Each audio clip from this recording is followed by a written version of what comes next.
அதனாலதான் நீங்க மார்க் 13:31 சொல்லுது, வானமும் பூமியும் ஒளிந்து போனாலும் அவரோட வார்த்தை ஒன்றும் ஒழியாதுன்னு சொல்லி. ஏன்னா இன்னைக்கு பிரசங்கம் பண்ற நானா இருக்கட்டும், இல்ல பிரசங்கம் பண்ற உங்க போதகராகட்டும், ஒரு நாள் கண்டிப்பா மரிச்சு போவாங்க.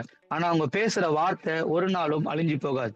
நீங்க எப்பவுமே யார பார்க்கணும்னா வசனத்துல மாத்திரம்தான் பார்க்கணும். இன்னைக்கு சபைக்கு வர மக்கள் மனுஷனை பார்க்க வரக்கூடாது, இல்ல கூட்டத்தை பார்த்து வரக்கூடாது, அற்புத அதிசயத்தை பார்த்து வரக்கூடாது. கர்த்தராகிய இயேசு கிறிஸ்துவோட வசனத்தை மாத்திரம், நித்திய வசனத்தை மாத்திரம் பார்க்க வேண்டும். ஏன்னா யோவான் 1:1 சொல்லுது, ஆதியிலே வார்த்தை இருந்தது, அந்த வார்த்தை தேவனிடத்தில் இருந்தது, அந்த வார்த்தை தேவனா இருந்தார். நீங்க வார்த்தையை பாக்குறீங்கன்னா தேவனை பாக்குறீங்க. அந்த வார்த்தை மாம்சமாகி நம்மளுக்குள்ள பரிசுத்த ஆவியானவரா இருக்கிறார். இன்னைக்கு அநேக ஜனங்கள் மனுஷனை பார்த்து இடறி போறாங்க, கூட்டத்தை பார்த்து இடறி போறாங்க, அற்புத விஷயங்களை பார்த்து இடறி போறாங்க.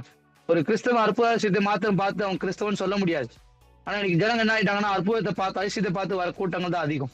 எல்லாருமே தேவ ஜனமே வசனத்தை மாத்திரம் பிடிச்சுக்கோங்க. நான் வசனம் தான் உங்களை உயிர்ப்பிக்கும். அந்த வசனம் தான் உங்களுடைய நித்திய ஜீவன். அந்த நித்திய ஜீவனுக்கான வார்த்தை உங்களுக்கு கொண்டு போகும். ஏன்னா